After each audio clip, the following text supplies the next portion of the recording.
Cada año, en las sombras de la opulenta mansión Gremore, una reliquia arquitectónica que dominaba el borde de un acantilado con vista al mar embravecido. Un selecto grupo de las personas más ricas y poderosas del mundo se reunía para jugar un juego que desafiaba los límites de la moralidad y la ley. Lo llamaban simplemente el club.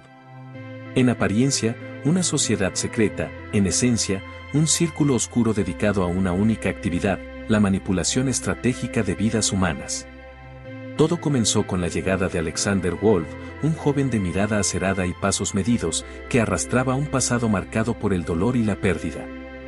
10 años antes, cuando tenía apenas 15, su familia había sido eliminada en un supuesto asalto que, con los años y la madurez, Alexander comprendió que no era más que la obra macabra del club. La investigación oficial concluyó sin culpables, pero las calles hablaban. El club era el responsable. Alexander dedicó cada minuto de la última década a entrenar, estudiar y prepararse. Las madrugadas transcurrieron entre el sonido de puñetazos en sacos de arena y el eco metálico de cuchillos arrojadizos. Por el día, se hacía pasar por un joven empresario, carismático y con una mente ágil para las finanzas. Por la noche, planeaba su justicia personal. El viaje a la mansión se realizó en un tren privado donde los invitados, todos cubiertos por máscaras elaboradas con detalles de oro y piedras preciosas, conversaban en voz baja. Alexander llevaba una máscara negra, simple pero intimidante, que apenas escondía sus ojos oscuros y la determinación que ardía en ellos. La primera noche fue una presentación velada. En el salón principal, adornado con candelabros antiguos y tapices que parecían susurrar las historias de actos siniestros del pasado, el anfitrión, Lord Thorne, un hombre de unos 60 años con una sonrisa que cortaba como una navaja, daba la bienvenida. Bienvenidos, mis queridos depredadores. Esta noche, comienza el juego. Que la mente más astuta y el corazón más frío prevalezcan. La dinámica era simple y perversa, cada miembro debía ejecutar un movimiento, una acción premeditada para influir en una vida seleccionada al azar, sin ser descubierto. Alexander no podía evitar sentir un escalofrío mientras observaba a sus oponentes, aristócratas, empresarios, políticos, cada uno más despiadado que el otro. Pero lo que nadie sabía era que este año, el club había dejado entrar al hombre equivocado. Las primeras noches fueron de observación. Alexander seguía cada conversación, cada mirada oculta tras las máscaras, registrando los patrones y personalidades de los jugadores. Fue entonces cuando se encontró con Isabelle de Veraux, una mujer con una máscara en forma de pluma dorada que ocultaba un rostro tan frío como hermoso. Ella lo observaba con ojos que parecían atravesar el disfraz. Sus encuentros no fueron casuales, Isabelle sabía más de lo que admitía y Alexander, aún cauteloso, decidió que ella podía ser clave para su plan. Isabelle lo enfrentó una noche, justo después de que uno de los invitados, un magnate petrolero, sufriera un incidente misterioso. «Sé por qué estás aquí», dijo con un susurro que se mezcló con el sonido del viento contra las ventanas. «No eres como ellos». Alexander la miró fijamente, intentando leer en su voz. «Tienes razón. No soy como ellos. Y si estás aquí para detenerme, deberías saber que no tengo miedo de enfrentar lo que venga». Un brillo de complicidad iluminó los ojos de Isabelle. «Yo tampoco tengo miedo. Pero sí temo seguir viviendo en un mundo gobernado por monstruos como estos». Era una aliada. Una con intenciones tan ambiguas como las suyas, pero con los recursos y el conocimiento necesarios para llegar hasta el corazón del club. El juego continuó. Las reglas se endurecieron, las sospechas comenzaron a crecer. Un descubrimiento perturbador llegó a Alexander una noche mientras registraba la biblioteca de la mansión, un viejo libro de contabilidad con los nombres de los afectados en los últimos 20 años. Entre las entradas, el nombre de su padre y su madre. Objetivo, ejemplo. Sus manos temblaron, pero la furia lo mantuvo firme. No había vuelta atrás. El plan tomó forma. Isabelle y Alexander orquestaron una serie de movimientos que desorientaron al resto de los jugadores, sembrando la paranoia. Los incidentes ya no eran claros, ¿quién jugaba y quién intervenía por justicia? Los ojos desconfiados, las conversaciones en susurros y las miradas cargadas de temor se convirtieron en la norma. En la penúltima noche, Alexander se enfrentó cara a cara con Lord Thorne en la gran sala. La tensión era palpable, el aire, denso. Thorne levantó una copa de vino y brindó por la elegancia del caos. «Has jugado bien, desconocido», dijo con una sonrisa que prometía conflicto. «Pero ya no somos desconocidos, ¿verdad, Alexander?».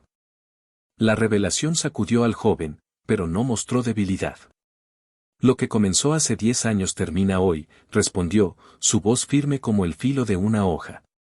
La última noche, bajo el cielo manchado de estrellas, la mansión se sumió en un silencio roto solo por el crujir de las puertas y el eco de pasos calculados. Las máscaras cayeron, las alianzas se rompieron y el club, por primera vez, sintió el peso del miedo. Cuando el reloj dio la medianoche, Lord Thorne yacía fuera de juego, con una nota en su mano: «El juego ha cambiado». Alexander, agotado y herido, miró a Isabelle por última vez antes de desaparecer en la neblina de la madrugada. «Este es solo el principio», dijo ella, y Alexander supo que aún había mucho por hacer. El club había caído, pero la red de corrupción y poder que lo sostenía aún latía. La búsqueda apenas comenzaba. Alexander desapareció entre las sombras que cubrían los extensos jardines de la mansión Gremore.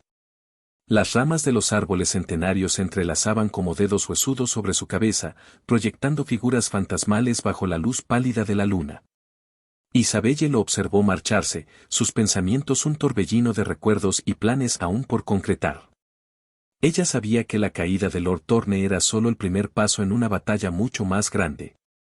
El club, en su opulenta arrogancia, no era el único jugador en el tablero.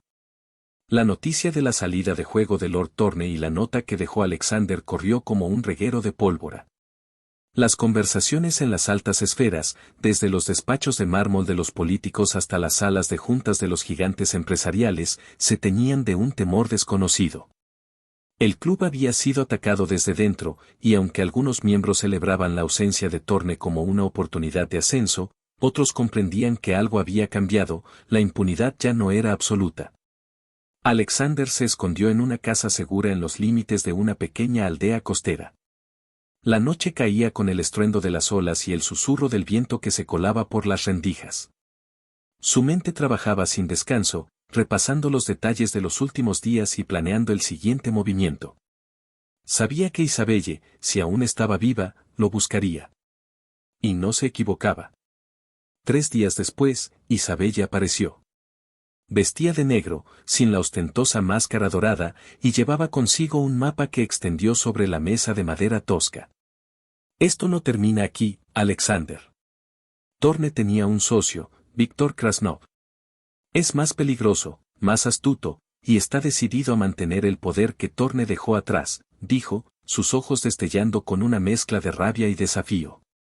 Alexander fijó la mirada en el mapa, donde las rutas subterráneas, conexiones financieras y puntos de encuentro clandestinos formaban un laberinto. Krasnov, un nombre que resonaba como un eco de advertencia en las esquinas más oscuras de los archivos que había estudiado. Había oído de él, un estratega frío, conocido por convertir cualquier debilidad en un arma mortal. En ese momento, comprendió que su lucha apenas comenzaba. Decidieron actuar con celeridad, pero de manera inteligente. Isabelle introdujo a Alexander en una red de informantes, desde exmilitares con deudas hasta burócratas que sabían más de lo que deberían. Poco a poco, un plan se dibujaba entre los murmullos y las miradas nerviosas. Krasnov organizaba un evento en su propia fortaleza, una mansión oculta en la penumbra de los Alpes suizos, rodeada por bosques y protegida por un ejército privado. Pero lo que pocos sabían era que, en esa misma noche, Krasnov planeaba anunciar su liderazgo sobre el club y declarar una cacería para encontrar al que había iniciado todo. Alexander e Isabelle sabían que asistir al evento era una trampa y una oportunidad al mismo tiempo.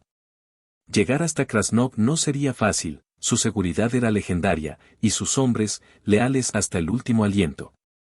Pero Alexander no era un simple intruso. con su habilidad para infiltrarse y la audacia que Isabelle aportaba con sus conexiones y estrategias, trazaron un plan para llegar hasta el salón central, donde Krasnov se rodearía de los miembros más influyentes del club. La noche de la infiltración, la nieve caía en copos gruesos que amortiguaban los sonidos de los pasos. Alexander se movía con precisión, mientras Isabelle, equipada con un dispositivo que interfería con las cámaras de seguridad, cubría su avance. Se escabulleron por una ala menos vigilada, una biblioteca antigua con libros de cuero y estanterías que se alzaban como torres.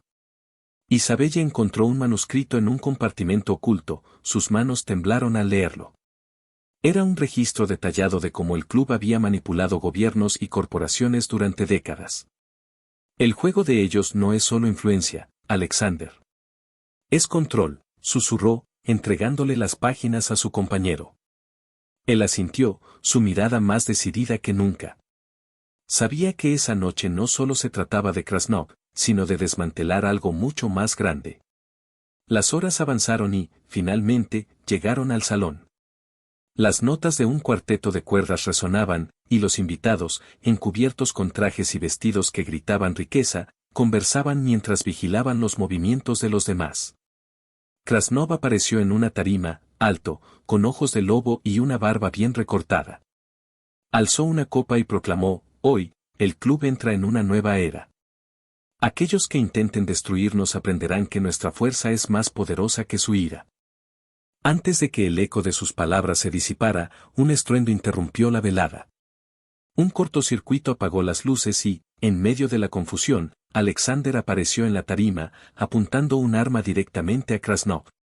La nueva era comienza sin ti, Krasnov, declaró, mientras los murmullos se convirtieron en gritos. Sin embargo, Krasnov esbozó una sonrisa torcida. ¿Crees que la caída de un líder debilita al club? No has entendido nada, dijo, justo antes de que sus guardias irrumpieran en la sala. Pero Isabelle estaba preparada, un dispositivo de humo llenó la habitación, sumiéndola en el caos. Los minutos que siguieron fueron una danza de sombras y confrontación. Alexander y Krasnov intercambiaron miradas y estrategias en una lucha feroz. El eco de los pasos apresurados, los gritos de los invitados que intentaban escapar y el silbido del viento formaban una sinfonía caótica. Isabelle, mientras tanto, logró activar un transmisor oculto que enviaba un mensaje en vivo al mundo exterior, revelando la identidad y las acciones del club. Con un último movimiento, Alexander logró reducir a Krasnov, que yacía en el suelo, jadeando. Termina con esto, susurró Isabelle desde la entrada.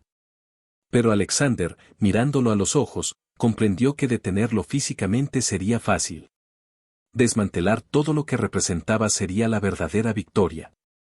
Hoy vives, para que el mundo vea caer lo que has construido, dijo Alexander, dejando a Krasnov, enredado en la desesperación de su propia derrota, bajo la luz de las sirenas que se acercaban. Las autoridades irrumpieron, atraídas por la transmisión de Isabelle, y arrestaron a los miembros sorprendidos, entre ellos a Krasnov. Alexander e Isabelle escaparon en el caos. Mientras las luces rojas y azules iluminaban la nevada, supieron que su misión no había terminado, pero el primer gran golpe estaba dado. El club, por primera vez en su existencia, había sido expuesto. Y la resistencia apenas comenzaba.